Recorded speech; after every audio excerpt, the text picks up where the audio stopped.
तो ये हमें शाफ्ट दे रखी है जी, करेक्ट करेक्ट। तो शाफ्ट जो है वो सिलेंड्रिकल शेप की होती है। अब हमें कैसे पता सिलेंड्रिकल शेप है? तो वो आप ड्राइंग जब रीड करोगे ना, देखो यहाँ पे इसका डायामीटर दे रखा है, सिंबल फाई से समझ में भी आ रहा होगा, आ रहा है ना? सो इसका मतलब क्लियर है कि ये क्या है, डायमीटर है हमारा, सिलेंड्रिकल शेप है। अब हम क्या करेंगे, सिलेंड्रिकल शेप है तो सर्कल बनाएंगे, एक्सट्रूड करेंगे।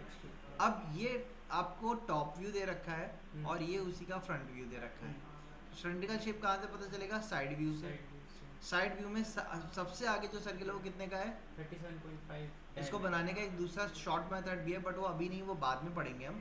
फिलहाल हम क्या कर रहे हैं, यहाँ से स्टार्ट करते हैं। 37.5 का डायमीटर का सर्कल बनाया हमने।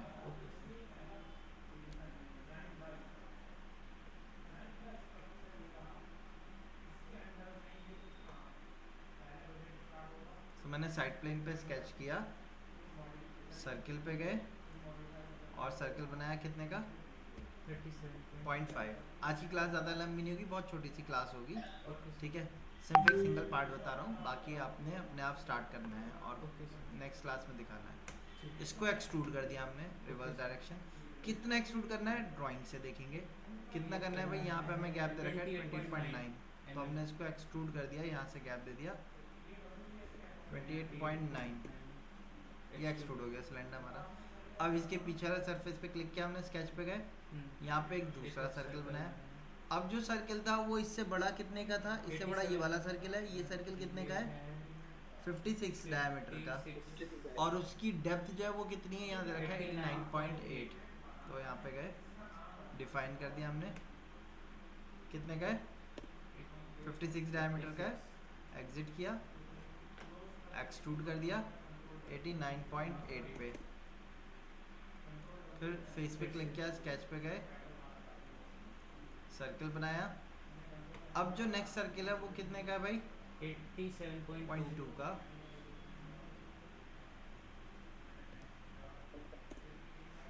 बना दिया, हाँ जी, एक्सट्रूड कर दिया। अब इसको कितना एक्सट्रूड करना है? ये शेप है हमारा, टॉप में तो नहीं पता चल रहा है, यहाँ बॉटम में दिखा रखा है, तो हमने यहाँ से वैल्यू दे दी 24। फिर से इसके पीछे वाले फेस पे क्लिक किया, स्केच पे गए, सर्कल बनाया हमने और इसकी लेंथ कितनी देनी है हमें वो हम यहाँ से देख सकते हैं। देखो इसकी लेंथ के लिए आपको ऐड करना पड़ेगा, वो ऐड हम सॉलिडवर्क्स में ही कर लेंगे, ठीक है? कितना है आप चेक कर लो, 38.2। फिर यहाँ से यहाँ तक की टोटल लेंथ 193.8 और फिर पीछे की लेंथ 15.1। सो मैंने सर्कल बनाया, ये सर्कल, अच्छा सर्कल का डायमेंशन क्या होगी? सर्कल ये इस वाले सर्कल के बराबर होगा, सिलेंडर के बराबर। 56 दे रखा है इसका डाया, तो हमने इसके डाया को दे दिया 56 का है। एग्जिट कर लिया, इसको हमने एक्सट्रूड किया। अब लेंथ कितनी है सबसे आगे की? 38.2 थी, लिखा हमने, प्लस साइन दिया, 193.8, अगेन प्लस साइन दिया, 15.1 हो गया पूरा, एंटर कर दिया, पूरी एक बार में लेंथ आ गई। अब ये सिलेंड्रिकल शेप तो आप देख सकते हो तैयार हो गया हमारा, इसमें कोई प्रॉब्लम? अब नेक्स्ट का क्या काम करना है, इसमें आप देखो तो टॉप में एक रेक्टेंगल दिख रहा है, ये इसकी लेंथ दे रखी है 193.8, विड्थ वो यही होगी 56 के बराबर होगी। इसके अंदर कुछ सर्कुलर होल भी दिख रहे हैं, बट जब मैं फ्रंट व्यू देख रहा हूँ, टॉप की जगह पे फ्रंट व्यू देख रहा हूँ, तो यहाँ पे पता चल रहा है इसकी पहले एक डेप्थ आई हुई है, उस डेप्थ के अंदर सर्कुलर होल लग रहा है। वो डेप्थ कितनी है? 31.1। सो मैंने क्या किया, मैं टॉप से काम नहीं कर रहा, अब मैं फ्रंट पे एक रेक्टेंगल बना दूँ, ये वाला जो कट करना है मुझे।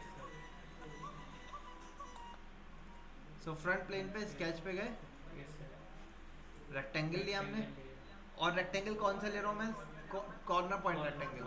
फर्स्ट कॉर्नर बिल्कुल एज पे नहीं देंगे क्योंकि थोड़ा सा गैप चाहिए, और सेकंड कॉर्नर इधर दे दिया,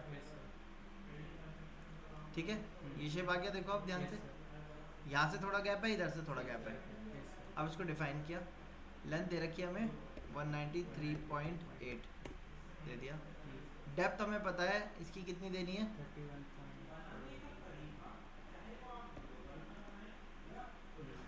अब नेक्स्ट क्या चीज़ है, वो ये है कि गैप जो है इसका वो कितना है 51.1 15.1 51 नहीं 50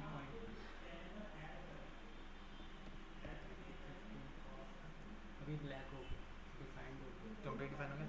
आपको इसको अलग से यहाँ का गैप डिफाइन करने की कोई नीड नहीं है क्योंकि टोटल लेंथ उतनी थी, बचा हुआ सेगमेंट उतने का ही होगा। अगर मैं सॉलिडवर्क्स में कंप्लीट डिफाइन हो गया उसके बाद भी मैं फर्दर डिफाइन करूँ अगर, तो देखो ये क्या हो रहा है, ये क्या लिख के आ रहा है कि डायमेंशन जो है वो ड्रिवन है। भाई पहले जब हमने पार्ट बनाया तो इसकी टोटल लेंथ ऐड ऑन करके दी थी ना, तो ये लेंथ तो इसकी फिक्स्ड ही होगी, है ना।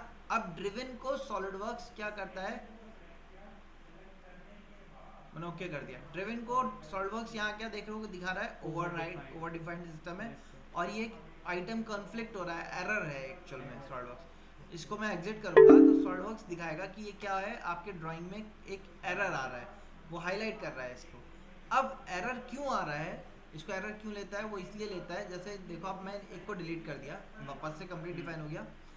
अच्छा अब आप एक चीज़ देखो, अगर मैं इसको डबल क्लिक करता हूँ, मैं इसको वैल्यू देता हूँ 150, इधर से मूव कर रहा है उधर से फिक्स, मतलब इधर से गैप ले लिया उसने, ये वाला गैप जो था वो क्या हुआ, बराबर फिक्स्ड रहा, उसमें कोई वेरिएशन नहीं है। तो सॉलिडवर्क्स का कंसेप्ट क्या होता है, जब एक चीज़ एक बार डिफाइंड हो गई तो उसको फर्दर डिफाइन करना एक एरर क्यों लेता है, क्योंकि अगर मैं किसी कंस्ट्रेंट को चेंज करता हूँ, चेंज करने के लिए मैंने डबल क्लिक किया और मैंने इसको गैप दे दिया 25 का, तो जिस कंस्ट्रेंट को चेंज करूँगा सिर्फ वही चेंज होना चाहिए, बाकी कांस्टेंट रहने चाहिए, ये कंस्ट्रेंट का रूल होता है। तो अगर मैं इसको डायमेंशन डिफाइन करने के बाद फर्दर और फिर दोबारा से डिफाइन कर रहा हूँ, तो वो क्या करेगा, वो एरर कंसीडर करेगा। क्यों एरर लेगा इसको, क्योंकि जब अगर मैं इसको डबल क्लिक करके मान लो 38 से 50 करता हूँ, तो इनमें से किसी ना किसी एक वैल्यू पे चेंजेस आने चाहिए थे। अब सॉलिडवर्क्स कंफ्यूज हो जाएगा कि यार ये भी आपने डिफाइन किया हुआ है और इसको भी डिफाइन किया हुआ है और इधर भी डिफाइंड है, तो ये लेंथ तो फिक्स्ड ही हो गई हमारी। अगर मैं इसको चेंज करूँगा तो बाकी इन दोनों में से किसको चेंज करना है, किसको नहीं करना है, किसको कॉन्स्टेंट रखना है, वो अपने आप तो जज नहीं कर पाएगा। इसीलिए वो सॉलिडवर्क्स इस टाइप के सिस्टम को क्या कहता है, रॉन्ग मेथोडोलॉजी, ठीक है, एरर कंसीडर करता है। अब इससे बचना है, आप किसी भी एक चीज़ को हटा दो, हम इसी को हटा देते हैं, मैंने एग्जिट कर दिया।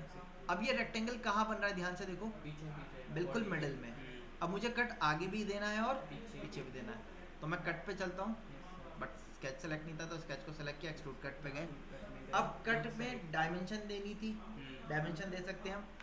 इसी के नीचे ऑप्शन होता है थ्रो ऑल, थ्रो ऑल करूँगा तो जितनी आगे लेंथ आएगी ना पूरा काट देगा, बट एक ही डायरेक्शन में काट रहा है।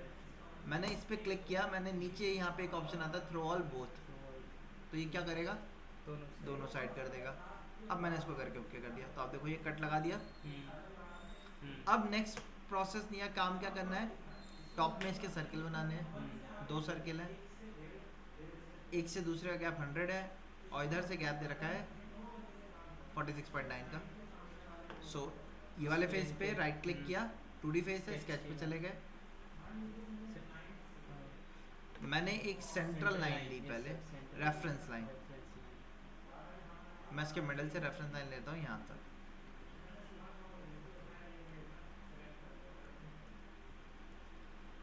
एक सर्किल को सेंट्रल लाइन के अबाउट मिरर कर दिया,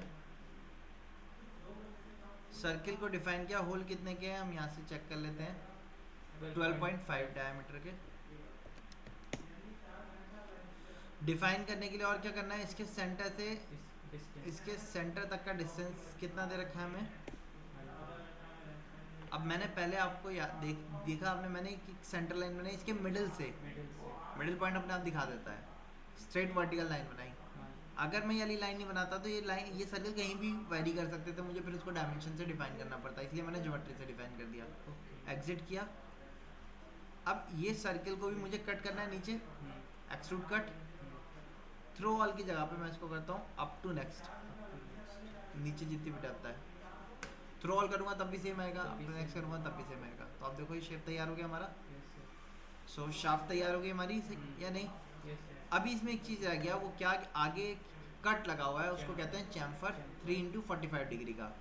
ये चैम्फर कहाँ से देना है, जहाँ पे हमने मिरर दिया था इसी में आप देखो फिलेट का टूल मिलता है, हमें फिलेट नहीं देना, फिलेट कल करेंगे। प्लेट के नीचे हमें मिलता है चैम्फर, सो हम चैम्फर पे गए। अब यहाँ पे चैम्फर के मेथोडोलॉजी हैं, ये दोनों एंगल डिस्टेंस है, ये डिस्टेंस है, ये डिस्टेंस पॉइंटर्स है, ये आपके अलाइन लेंथ है। सो मैंने यहाँ से एंगल डिस्टेंस मेथड पे गया और डिस्टेंस 3 का देना है, एंगल 45 का देना है, वही रखा। यहाँ पे आइटम टू चैम्फर पे आप क्लिक करके एज बताओगे किस एज को कट करना है, चैम्फर करना है। अभी नो प्रीव्यू से हटा के मैंने पार्शियल प्रीव्यू किया, तो आप देखो दिखा रहा है सही है, आपने ओके कर दिया। सो देखो आप शाफ्ट पूरी हमारी रेडी हो गई या नहीं? क्लियर है? ठीक। सो इस तरीके से हम अपनी शाफ्ट क्रिएट कर सकते हैं। सिमिलर मैनर में आपको ये रिटेनर क्रिएट करना है और ये प्लेट क्रिएट करनी है। ठीक है, आज की क्लास यहीं तक रखेंगे। ये 4 कंपोनेंट आपको बनाने के लेके आने कल। ठीक है, आज की क्लास ज़्यादा बड़ी नहीं करी है, आपको प्रैक्टिस करने के लिए मैं टाइम दे रहा हूँ।